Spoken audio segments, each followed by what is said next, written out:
Hi, how are you? um, my name is Hilary.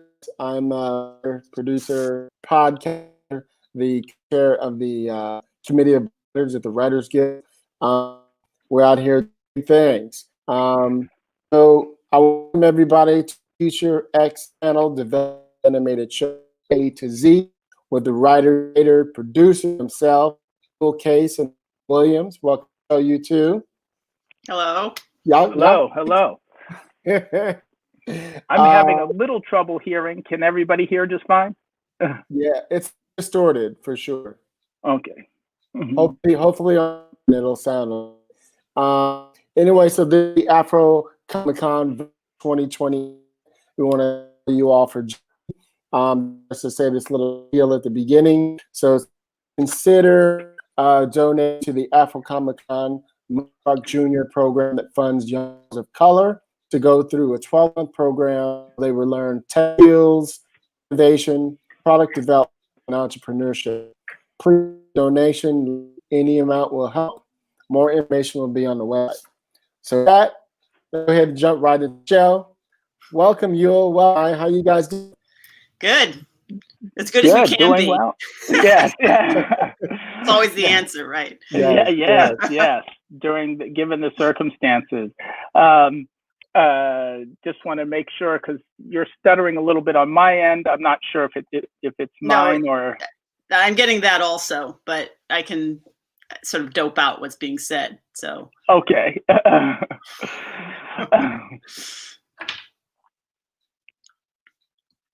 Oh, he froze. Hilliard, I think he's a little frozen. At least on my end. I don't know how we want to start this, Yule. Yeah, it's a little frozen on my end. Well, I guess we'll just jump in and say a hello. Maiya and I have known each other for, I guess, the better part of our lives, right? Yeah. Well, why don't you introduce yourself? I'll introduce myself, and then we can talk about how this idea came. Okay. Well, because they're saying that Hilary needs to log out and re-log back in. Okay. Shall we let him do that, or shall we just jump right in? Well, why don't you go through your credits? Okay. And my well, thank you for keeping it going. I got jumped off. Okay. Well, we'll let you take it away. I was just going to introduce myself and. I was literally going to say, why don't you guys tell us how you guys both got into the game, where you're from, and how you got into the game? Okay. Well, I'm from the Bay, born and raised in the Bay Area, born and raised in Berkeley, but lived in Oakland, San Francisco, and the whole nine. And really, I came out of theater. And so I was at American Conservatory Theater as a child. I was on a TV show as a child called Up and Coming. And that was really my kind of introduction to the Hollywood game, because as a very young person, I had the chance to work with some real greats, like, everybody from Brock Peters to Esther Roll to Lawrence Fishburne to, so we all knew. I was a little kid back in the day that knew all these adults, and Lathan as a director. And then I had the good fortune to end up, I don't know how, I had my kind of Berkeley hippie-ish upbringing, kind of raised in the shadow of the Black Panther Party. And then I ended up back going to school, I don't know how, at Harvard. But one of the people that I always had admired and was following along was Ms. Maiya Williams. So one of the real OGs, Yeah. And our families were familiar with each other, being Black families, I guess, sending their kids ended up in Harvard from the Bay. We went to the same church. Oh my God. Church by the side of the road. Church by the side of the road. That's what it's called.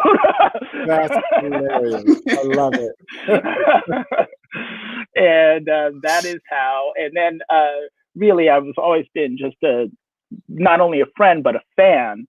and seeing Maiya really trailblazing in lots of ways. And one of those was even at the Harvard Lampoon when she was the vice president while Conan O'Brien was the president. And it was just so nice to see a strong Black woman in a position of power, comedy, doing her thing. And all these years, we've, both had been fortunate to have successful careers in Hollywood, and she came out here, and I'll let her tell her side of it, but we had never actually worked together after knowing each other all this time. And we were both at stages in our career where we were just really like, we know what it's like not to have a good experience coming up with an idea, developing something and then seeing it get turned into something that you don't particularly, it doesn't end up what you really want it to be. And my company was kind of developed out of a reaction to that behind the billboards, which is we do international TV development, or we do TV development and international co-production. So we'll get into that for sure. We'll get into that for sure. But that's and that's how we came together. That's nice. So, let me jump into Maiya. What how did you get to Harvard? What was your Yule already told half my story. He did. I wasn't born in the Bay Area, but I grew up in the Bay Area from like 6th grade on, and I went to Berkeley High. That's where I met Yule. And I always kind of Palo Alto. Oh, cool. All right, so Bay Area. Yeah, yeah. But I always kind of considered Yule a little brother, and I would say that, except that I actually have a little brother who might be offended that I considered Yule my little brother. But yeah, I was a good student. I expected to go to med school and be a doctor, so I went to Harvard because I studied really hard, and I had a great time. And I was the first Black writer on the Harvard Lampoon. I didn't really know that at the time, but it sort of became clear to me later, and certainly the first Black woman on the Lampoon. And while I was there, I decided I did not want to be a doctor. I just sort of, being away from my parents made me realize that being a doctor was kind of their idea and not my idea. And so I didn't know what I wanted to be, but on the Lampoon, a lot of people were going into writing for television. A lot of them were going to the David Letterman show or Saturday Night Live, and a few had trickled out to Hollywood by then. And at the same time, my sister, who was also a big AFROCOMICCON presence and person. Her name's Robin. She goes by Robin Claire Barnes now. But she wanted to be an actress at the time.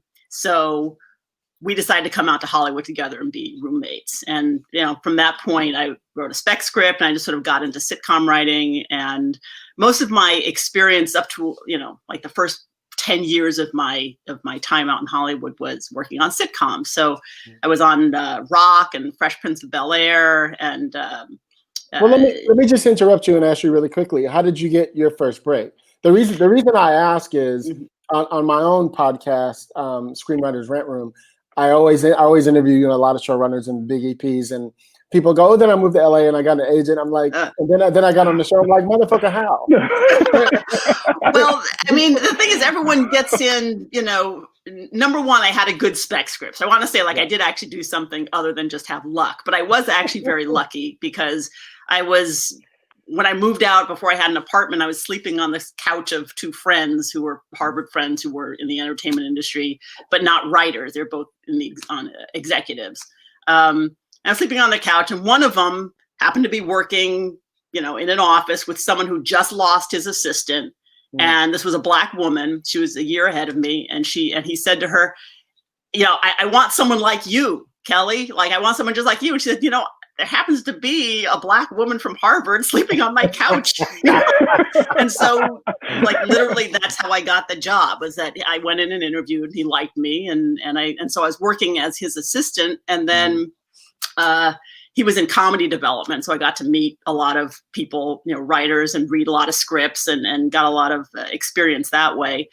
And then at some point I wrote, a spec script, knowing that that's what you need to do if you want to be a writer. And an agent. Do you remember what you wrote? What was it? It was a Family Ties. Oh, yeah. Okay. So, yeah. There was an agent. Was a hot show. It was the top show, Yes. but an agent was looking she needed more women in her stable.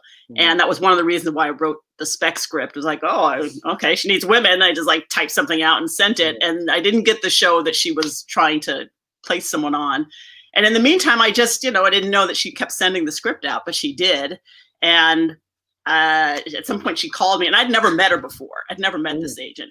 Wow. She just called me and said, hey, there's a show called Charlie and Company. I don't know if you remember. This is a show that's way back, but Charlie and Company is looking for, writers, and they want to see you. So I went in. I was, still an assistant at that point. I was in a car that had no air conditioning. I couldn't roll down the window. I was wearing like a Hawaiian shirt. I was really not ready for an interview, but I came in sweaty and hot, took the interview, and then they liked it. So they liked me. So I was like, cool. But for people who don't know, Charlie and Company was a show that starred Flip Wilson, who was a comedian from the 70s. A lot of people may not even remember him, but he was really big back in the day. And Gladys Knight from Gladys Knight and the Pips. And then Jaleel White, who ended up becoming Urkel later. This is his first show. He was really little back then. Yeah. So there was a lot of talent on this show. But the show didn't do that well. They just did like one season, right? Is that what it is? One season, yeah. Okay. But that was where I began. You got to work with Flip Wilson. Wow. I got to work with almost all the famous Black comedians from the 70s, but not on the show they're famous for. So I worked with Red Fox on the Red Fox show. I worked with, but not the original Red Fox, but not the royal family, the one in the middle that no one remembers. And I worked with Robert Guillaume. But not on the famous show he was on. The show no one remembers. Yeah. So there's a few of them. But yeah, so that's how I got into it. No, but see, I love those stories because, and the reason why I asked, not only because you kind of skipped like how, but because I want writers to know that every single one of us got here differently. You know what I mean? And there's really no way. It's really just about your hustle muscle, and sometimes it's about being prepared. And what I love about the interview you said you had when you came in your Hawaiian shirt and all that stuff is you were being the most you at the moment. Yeah, I was. And they saw you. And that's what they love. You know what I mean? And that's what I appreciate. When people do too much, you can tell they're not comfortable in their skin being whatever it is they're trying to be. But see, I think that's why you stood out. They were like, oh, she's just a real person. We can hang with her. You know what I mean? Right. So. She's a mess. Look at that sweaty woman. Let's let her in. Feel sorry for her. Exactly. So this show is this interview, this event is about developing animated show from A to Z. So both of you guys have lots of experience in animation. Let's just talk about and I'm going to be asking you guys some simple questions, just so you know, for the listeners who are listening. Let's talk about what is A to Z. How do you start, with an animated show, and what's the difference between animation and live action? Well, I mean, I would say that animation, the main difference is that you're also dealing with visuals. But as far as coming up with an idea, it's very much the same. Like the development, you still have to come up with a good idea that you want to spend a lot of time with. You're going to have to come up with the world that idea takes place in. And with animation, I mean, we're going to use Future X as sort of an example of what we're talking about, since that's what we're both working on and developing. But, Future X takes place in the future. So that's that world is 2/3 of the show and 2/3 of what we had to really focus on. And it took a lot of time to really dig into that. But other than the world, then you have your characters. So you really have to, again, come up with characters who you want to spend time with, that are different and not derivative of other things you've seen. And that, you really get to know on a level where if someone just asks you any question about them, you have the answer, Right. So something better than just the Black version of X, Right. And then after that, I mean, eventually you're going to want to write a script. And that's sort of, that's the part that I did up until the point where I found Yule and wanted some input and some, I really wanted his muscle. Like Yule has a lot of contacts, and he also threw behind the billboard. Well, so do you. But... Well, I do, but they're different. And you'll sort of see that Yule, I mean, behind the billboards, it has the structure of helping people develop an idea that already exists. And so was sort of an expertise that I felt like I wanted for this project. But it took a lot. And then once I connected with Yule, there was a whole other stage of more deep development and more drafts and more sort of finding what is this idea? What does it want to say? Who is it for? And these are all things that I thought of, but Yule and Nick, who is his partner in Behind the Billboards, they really helped me dial down into the real nitty gritty of what it was. Because Yule sent me last week you all's visual pitch for it, and I got to say I've read hundreds of them in my company, and it's what I love about it and how precise and easy it is. Sometimes you get bogged down in what's being shown and what's being read, and yours is like, here's an image, but here's the thing we're going to say on that, and you're going to learn something about it, and it's all about tone. Like tone starts from the very first thing you guys say in there. The first image you give us to the exposition you give us. It all feels. You know exactly what the show feels like. You know what it looks like. And you know what it sounds like. And you can tell what the script is probably going to be like based on the words you guys wrote. So I'm telling you, it's really well written. No, good. Thank good. you. Yeah. Thank you. It took over a year to get there. I will tell you, just by the way. I don't know. I don't know. but I mean, just to be clear, it took like over a year to get there. So I was developing this while I had an overall deal at Disney, which does basically children's programming. And this was not a children's programming idea. So I was like, well, I'm not going to pitch this at Disney. Yeah. But since I have a deal here, I have time to develop this and work on it on my, lunch breaks and whatnot. So that was a big chunk of time that I was working on it. And then with Yule, how long were we working on it, Yule, before we actually thought we were ready to pitch it? We're coming up on, well, it was better part of a year, I guess. Yeah. Right? Yeah. Yeah. And that is really kind of something that,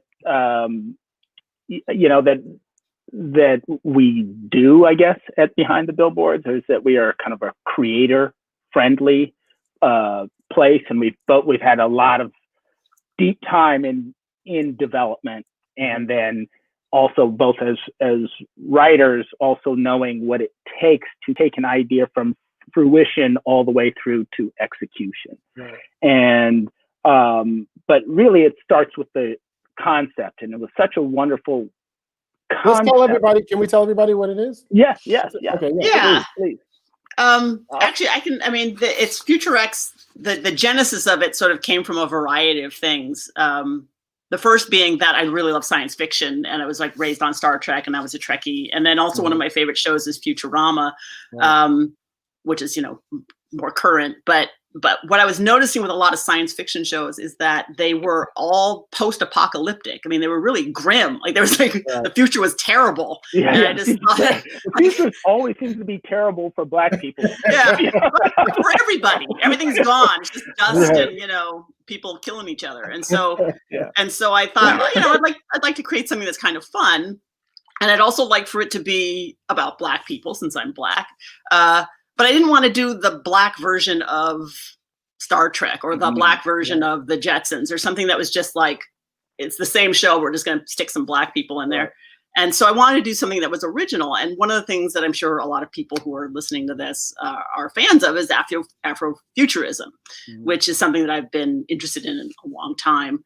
And the thing that's really great, the people have a lot of different definitions of it, but if we just use the definition that it's imagining a future where Black people thrive, it's like, Black people thrive. I like that. And thrive is the key word there. And we've all, I know everyone has images of Wakanda now, like in their heads, but a lot of people's versions of Afrofuturism is very African centric, as in, let's go to a time when slavery didn't happen and then we moved forward. But that's not, those aren't my people. I'm not African. I'm Black. I'm an African American. And so I wanted to do, and African Americans have slavery in their past. You can't take that away. And so I thought, well, let's just do something that's a little more speculative and say, what's the future of Black people who, Black people now, the Black people we know. Mhm. And so, And- you know, oh, go ahead. Oh, I mean, no, I was just going to say, and then we decided to kind of ground it in a town that we know. So, or what I love right? the town. You Yeah. gotta tell them the town. That's just hilarious. Well, it was Oakland, but it was renamed Obamaland. That's hilarious. There's a lot of that in the show. How many years in the future are we again? It's 100 years in the future. Okay. And I mean, I can just sort of read our little description because I brought it up here. But it's 100 years in the future. Climate change has ravaged the earth, sending temperatures and sea levels rising, permanently altering the shape of continents, devastating countries with extreme weather, and exacting a catastrophic blow to the human species. Increased intensity of ultraviolet light from the sun has caused the sixth extinction, wiping out people with too little melanin in their skin to protect them from the harmful radiation. So Caucasians are gone, and they took racism with them. And they took racism with them. Yeah. But this cataclysmic disaster isn't all bad. Actually, for Black people, things are looking up. For the first time in history, events have tilted in a positive direction for dark-skinned people.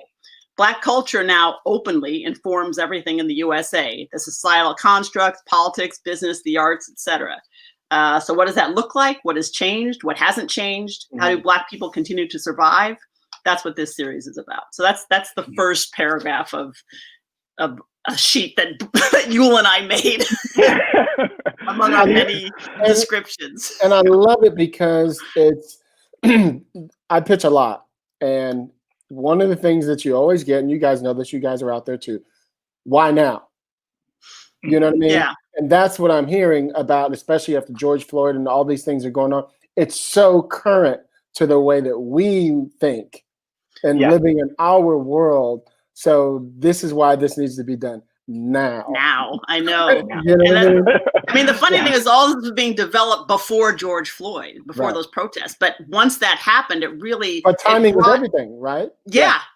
But it also brought the idea of reimagining, you know— a future, a future and institutions that now have structural racism in them. What do they look like without that? So if that parlance became common now. And so I think when we pitch this, people will understand what we mean when we say reimagine. You know, it's not just like using, you know, being creative. It's actually, no, what does the police department look like? Is there a police department? Are there prisons? Yeah. Are there guns? Like, what are the guns for? So, I mean, there's a lot of stuff. And I mean, Yule can tell you that when we started developing this. You know, in 100 years, when they stop being on our back, it's going to allow us to have our powers back. You know that, right? Yeah. Well, because I'm going to be flying. I don't know about y'all. Yeah.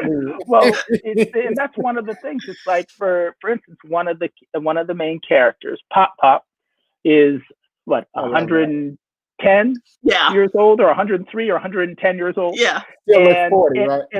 Yeah, exactly. And part of that is because all those stressors that we as Black people deal with are no longer there. So what does that world look like? And that is really something that was incredibly freeing. And it was at first, it's that leap, to be able to take that leap as creatives, to live in that space and really imagine what that looks like. You know, we also have said in our history, and this is like building a whole history, and this is part of what development is. It's like, well, let's actually build the history of this world. And so there's the next big one, earthquake. You know, if you grew up in the Bay Area, San Francisco, you know that, you know, we've had earthquakes, right? And we're like, well, if we have the next big earthquake and it's huge and it changes the landscape and it's already in the future X world, that means all of the architecture being designed is by Black people. So what does that look like? What does the landscape of our world look like? And who are those architects that are out there now? And that's even something that we talk about even in our pitch deck inside. So it's really a reimagining of the world, not in a negative exclusionary sense, but like, this is imagining a kind of a post-racial, post-racist world. And I'm glad you brought that up. And sorry to interrupt you, Yule, but it made me think about like when you watch with ants and like all those different, shows, movies and whatnot, animation, and they rebuild the world as if the ants live in our world. So I'm not comparing you to ants, don't get me wrong. I'm saying you elevated it, so it's like we had to reimagine this world. We now moved into the future, right? Black people have now, I don't want to say taken over. No, we took over. Black people are now in power. We've taken over. We're the ones here. What would we do if we could? Well, we probably would do this. There would be cities that looked more Black. Yeah. Well, we're also. I'm sorry. Go ahead. No, I was just going to say. I mean, we also sort of have a lot of fun with Black tropes and making, gentle ribbing of culture. But like, for instance, the big box store that, everyone shops at is a hair care product store, the size of, Staples or Costco. So, and barber shops and hair salons are like real important places and that kind of stuff. So, I mean, there's a lot of little things that we just kind of blow up. And, we're trying to sort of walk the line of not doing something ourselves that's just kind of racist, if that makes sense. It's just sort of based on a cliche without interrogating it and trying to sort of put some love in it and find the truth of it, and put our foot in it every once in a while. And it's the same with characters. Like we came up with a bunch of characters, but we want, like the Simpsons and Futurama, the town is going to end up being filled with characters, some of which are familiar tropes, like the female Black judge and the magical Negro, and these are going to be characters that are in it. But at the same time, you're just going to see a big diversity. They call them Soft Sue Joe, right?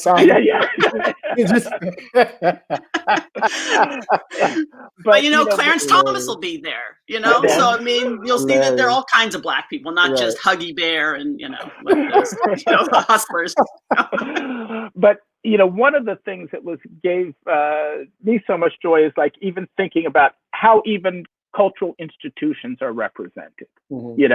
So for us, and you will know this, Hilliard, there was a place that I remembered fondly as a kid going to, the Exploratorium, right? And what does that cultural institution look like 100 years in the future? And so we have in the pilot, we have a lot of fun with that, and that's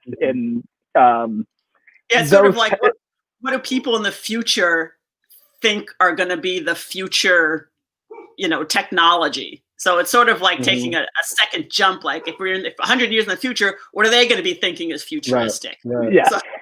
Yeah. And how to have fun with that and poke fun at it, etc. Yeah. So since we're talking about, developing a series from A to Z, so one of the questions I get from emerging writers, we don't call them younger writers anymore. We call them emerging, right? Okay. Because that also means older writers who are just starting to write. Sure. So disabled writers, people of color, right? So one of the things I get when it comes to animation is people go, well, where do I find somebody? Like one of the first thing you see in your deck is this beautiful, cover with all your main characters in it, right? That shows you the world. Yes. So they're like, well, where the hell do I find, how can I afford that? Yada, yada. What are your suggestions for those writers who are creating stuff? Well, that was a big part of the process, obviously. It's coming up with what is there's something that initially started in Maiya's head. And so even when you're speaking of stuff back and forth to each other, we at a certain point, we realize that what we're talking about, even if we're agreeing, what is in her head may not be what's in my head, right? Sure. And so one of the things that on purpose that I decided to do, or we decided to do as a company, was source images. Once we felt like we had a really good description of all those characters, I decided to actually, and since we are kind of have a global footprint, I decided to actually source those images not just from the United States.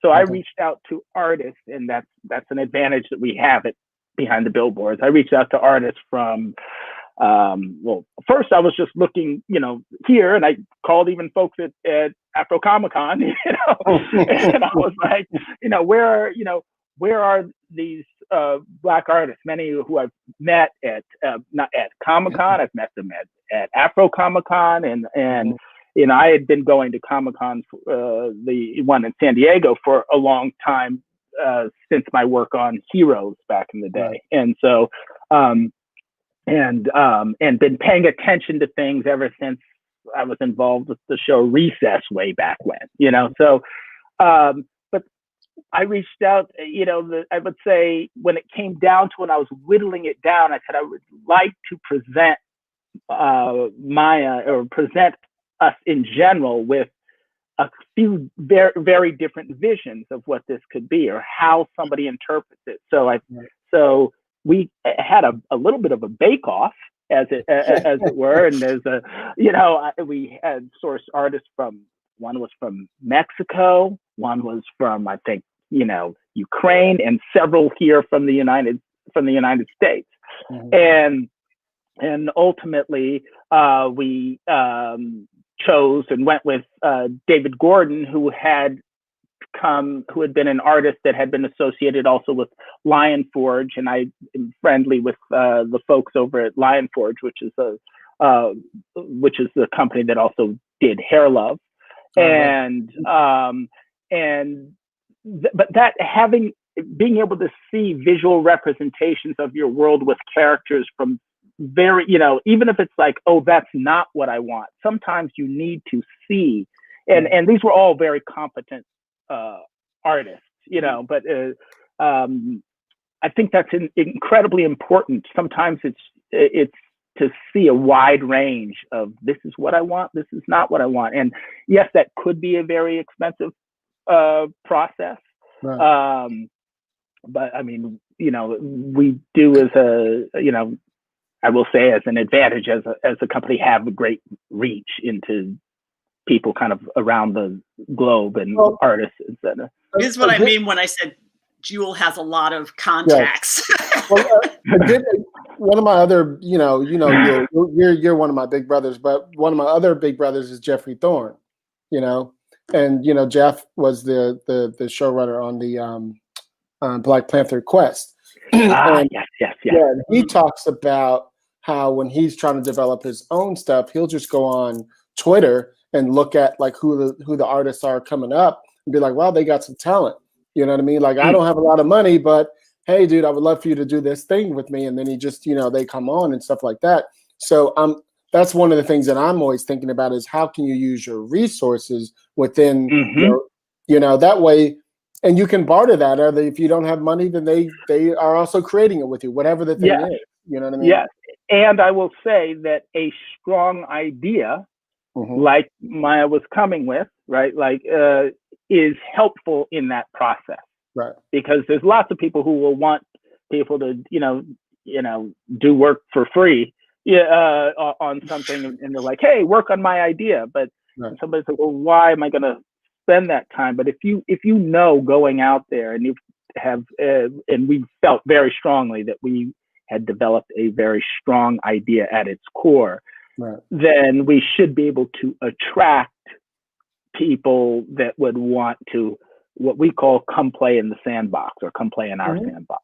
Yes. And I did a lot of that myself, even just going through Instagram, artists, people I'd met in the past, reaching out, or just kind of like-minded folks, and I would be sourcing it from young friends, people that are just like, hey, who's really doing their thing? I just, and that takes time, effort. Honestly, it ends up taking, to do well, or at the level we want to do it, takes some money.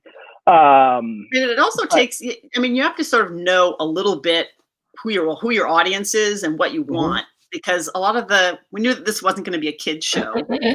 We wanted to be aimed at sort of PG-13 up, so you can get the the tweens. Yeah, I was going to say, it feels like it's for grown folks, for sure. Yeah, no, it is. It is. But I have a thing about ugly animation. So I love animation, but I really like good looking animation. And there's a lot of adult shows where it's really ugly animation. And I just didn't, I wanted these people to look good. I just sort of said Afrofuturism, this has to look good. Like this has to look amazing, not little scratchy characters, you know? So I told that to you. If this is our future, it's got to be our shot. And we were like, why would we want it looking, you know?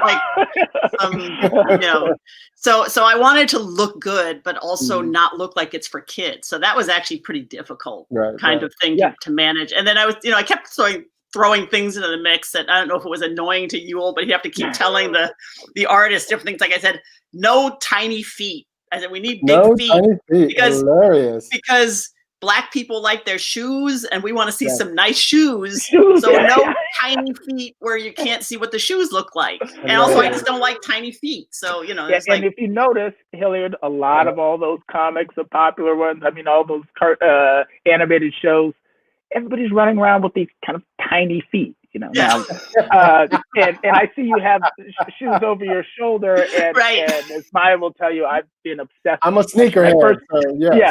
My first film was called Shoes, so I'm always been obsessed with shoes anyway.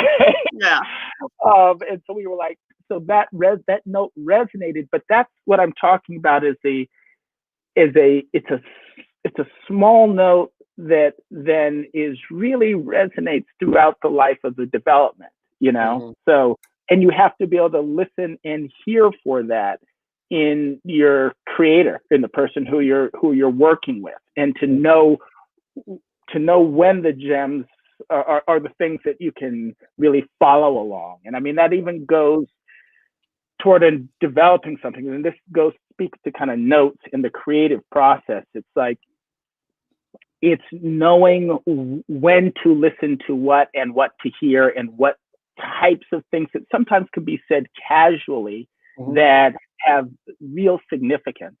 And I actually, I remember once having a conversation with Lawrence Fishburne. We were talking about an August Wilson. I call him Fish because that's my favorite. Yeah, me too.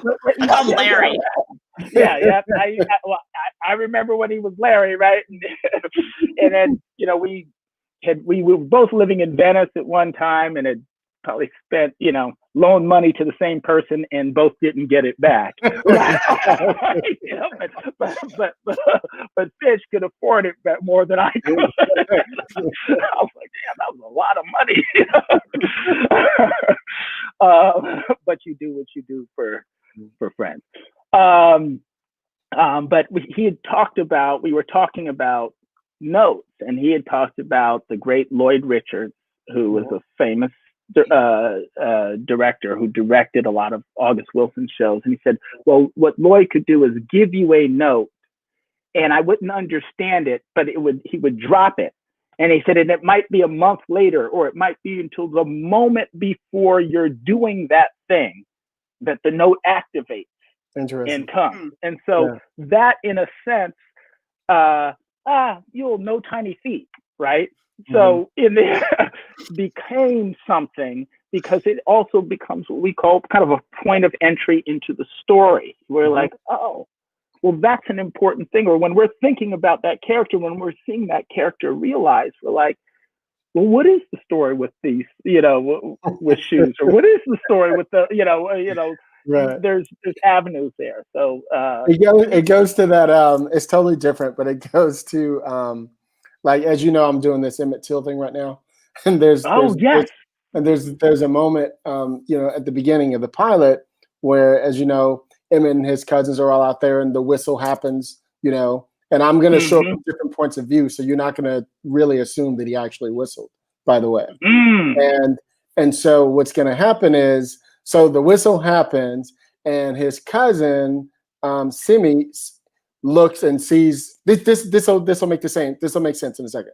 And so Carolyn, the one who claims that he whistled and made things at her, literally spins on them, sees him, and Simi, his cousin, sees her go to the car, and it looks like what she's getting is a gun.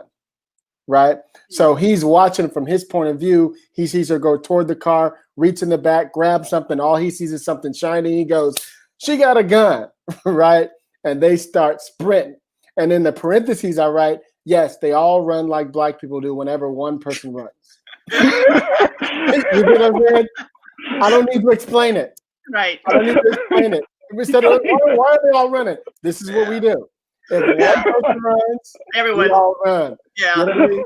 Yeah. So I'm just using it as the same analogy for the shoe thing, the sneaker. We have a thing about that, you know, that we would understand that they wouldn't get. So I love that you have. Well, to show how important it is, in the script, we start on a pair of awesome sneakers. Nice. And we see that, you know, Leon is the dad character, the main character, and he's lacing them up. But that's like close up on these amazing shoes, and then he and his wife are getting the most amazing shoes you've ever seen. And that's the credit system. That would be something I have then, for sure. So you know right away you're in the future. Although, you know, shoes right now look pretty futuristic. But oh God, yes. I have some pretty space-looking sneakers. Yes. Yeah. Well, wait and see what the future has for you. Yeah, it's gonna be awesome. So there are all those stages in terms of development. I mean, and it's really starts with the concept, right? And then, you know, depends on where you are in a script or telling that story or realizing that world. And world building is really something that I kind of specialize in, kind of coming out of the whole heroes world, because that's really where I cut my teeth in television, was on the show Heroes, and being partially responsible in that for really expanding and developing all those ancillary worlds. So that's just kind of how my brain thinks. People will call them rabbit holes. But for the creation of worlds, it's really a wonderful thing to be able to do with somebody, and to draw that out. And that's really what, and I think what a lot of people don't understand. They don't understand development, and you can. It's very difficult. Lots of people have an idea, but to really, you know, draw that idea out and really develop it takes time. People have titles of that's what they supposedly do, but usually that's not what you're getting to do. You're not having the freedom to do that I mean, even when you have overall deals, you know, Maiya can speak to that. You know, we've all been in the situations where we have, you know, had development deals at different places. I've been at, you know, between us, we've been at Disney, FX, I don't know, a bunch of studios or something like that. Sure. Yeah, network stuff. And, you know, I've been on the feature side at places as well. And you're really getting to see the world of it. And sometimes there are some very wonderful creatives out there, but you might not, as African-American creators, traditionally, we haven't really been, I would say, given the attention of really getting what some of those really excellent people can bring to the table. Well, it's interesting you talk about all these overall deals and all this stuff. We were talking on the Committee of Black Writers the other day about that. There's, and as you guys know, we put out our letter, our Dear Hollywood letter. Yeah. I'm not saying that because we did, things have changed, but some things are getting pushed faster. Like we really put a stamp on Hollywood. Some shit happened when we did it. Yeah. Yeah. And what I noticed is a lot of our friends that all three of us have are getting these overall deals at these huge companies. And what I talk about a lot is I want to see what happens in 2 years, right? Because usually it lasts a year or two, right? So what I want to see is, will they keep it? Will they renew it? You know what I mean? Et cetera, like that. Or are they just going, well, let's give them this little $250,000 deal over here and knock that out the way, and we'll just write that off just to show that this company's doing something. You know, I'm like, no, let's see what happens. I mean, one of the reasons why one of the things that Yule and I talked a lot about when we first connected was, what do we want out of this project? Right. And like Yule said at the beginning of this, we've both been on, you know, shows and projects where it started out as one thing, but then you see it turning into something else based on network notes, basically. And that's happened on a lot of the pilots that I've worked on, where, you know, few of them have been my ideas, but they've been, but still, you know, there's something I'm excited about, and then it just turns into something else. And so one of the main things that we really wanted to get out of this was we wanted to make this show the way it needed to be made. We didn't want to make it and then have someone give a lot of notes that don't really quite fit what we wanted to do, but let's just do it because we'll get paid for it. Right.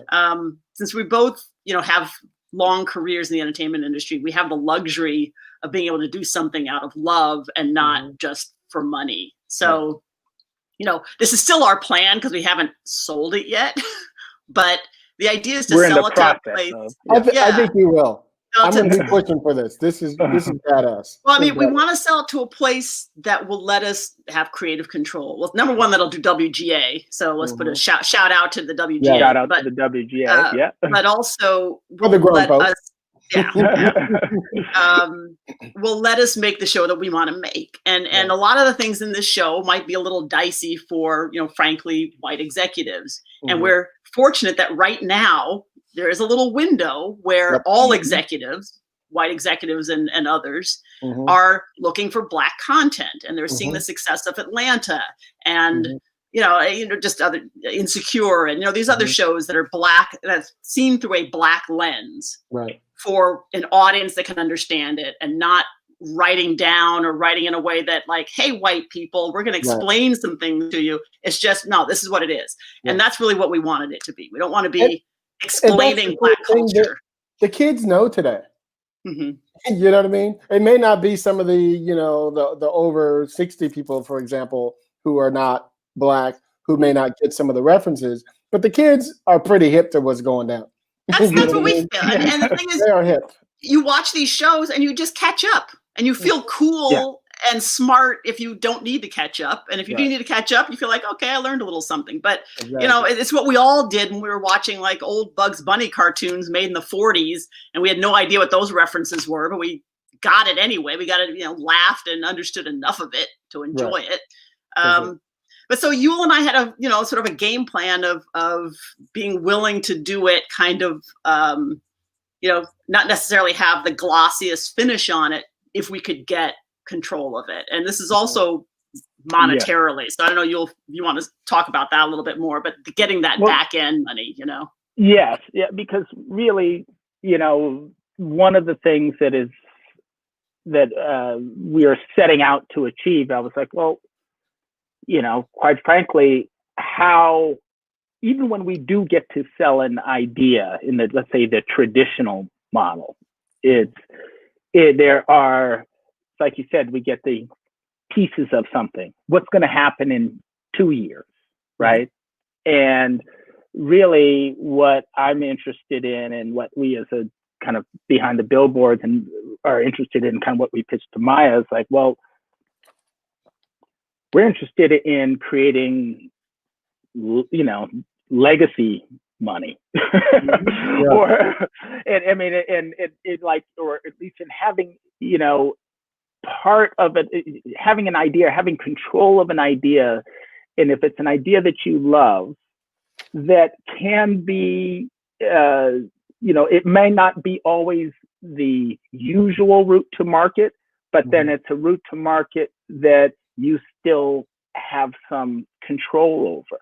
Like, what does that merchandising, like the idea that we would just, you know, we've been developing already the merchandising for Feature X, and, you know, from everything from, well, I won't give it all away, but yeah, but that's already in, that's already in development. And, you know, we know what kind of, you know, we know what our Kaya doll is going to look like, and what young, you know, girls are going to dress up as in, Halloween, Halloween a few years out.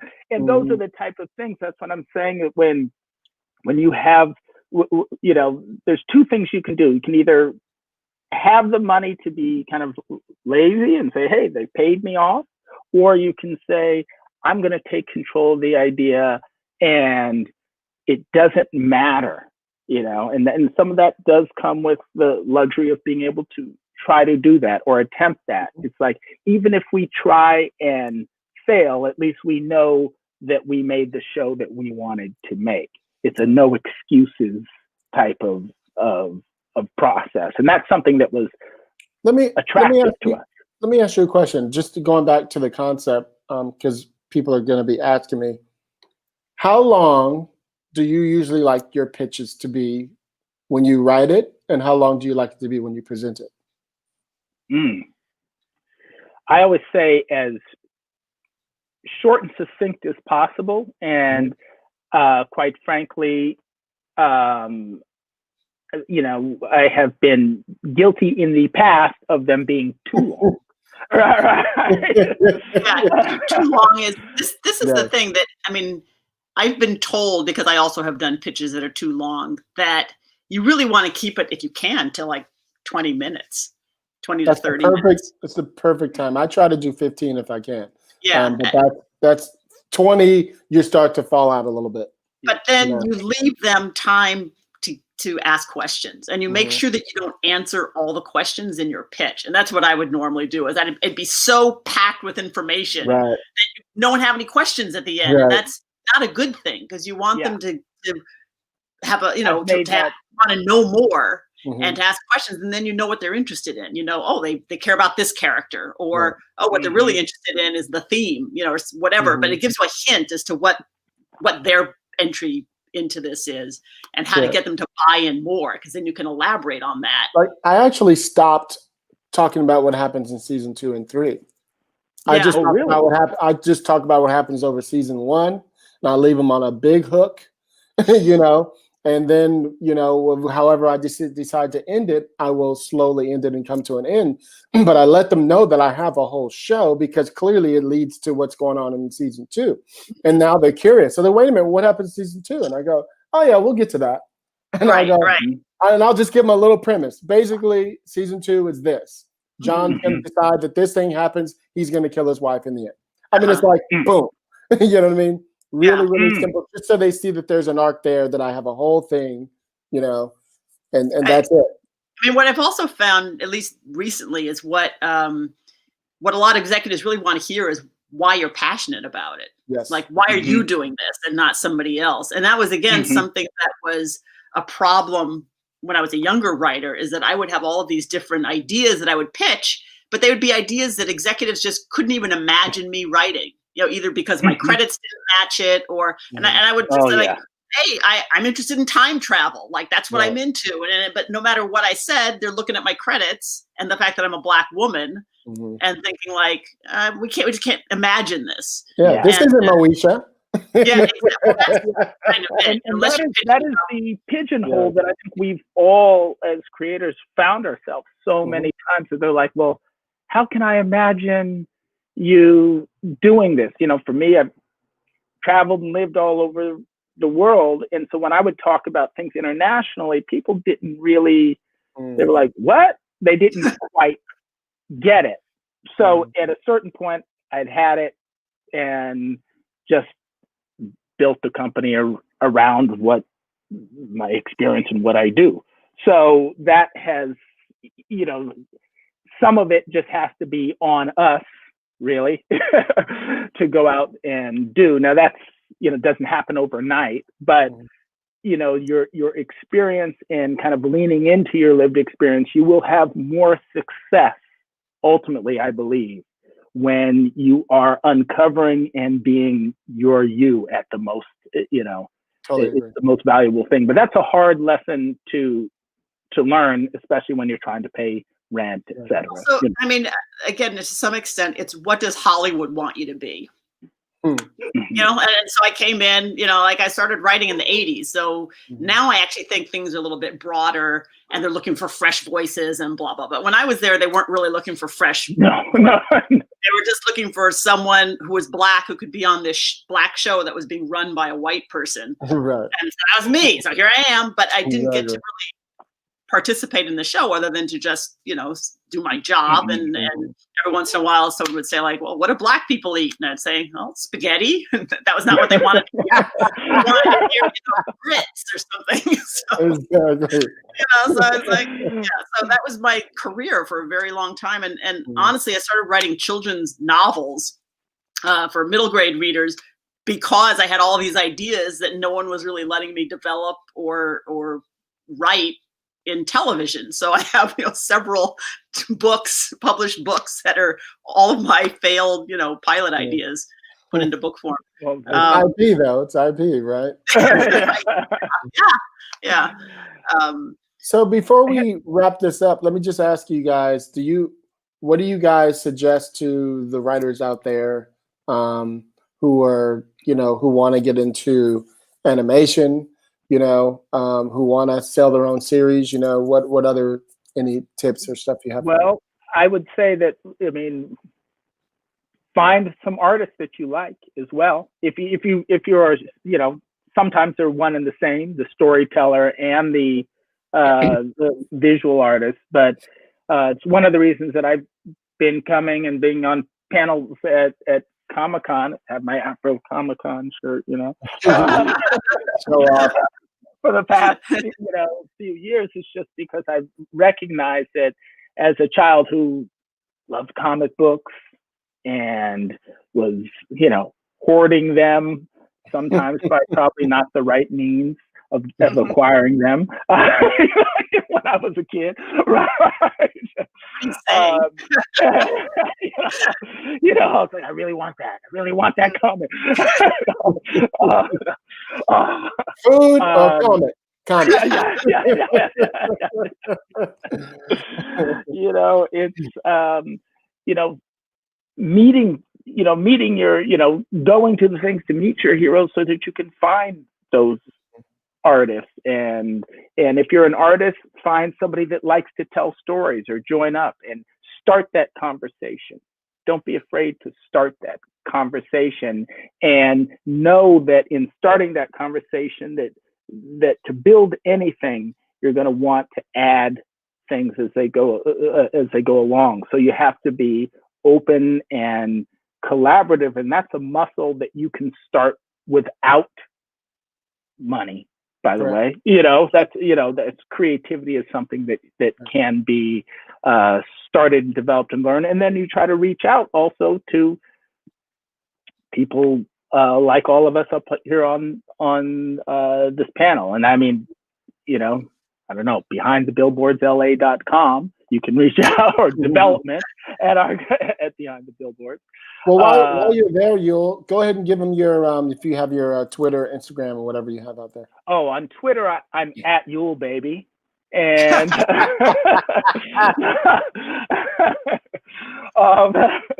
and then for Behind the Billboards, you can find us. We're behindthebillboardsla.com, and or for email, it's development@behindthebillboardsla.com.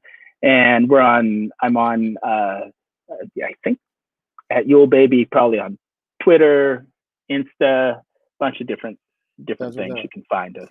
Same question for you, Maiya. Any tips before? I would say this is a really good time to be in animation, just because, like literally right now, it's one of the only things that can be produced during this pandemic. And I expect the pandemic to end, within maybe a year or certainly two, and animation actually takes a long time to develop and to make. So, I don't think that that's necessarily the reason why you should get into it, but it's a very rich field. It doesn't have a whole lot of Black people in it. And so those voices really need to come in.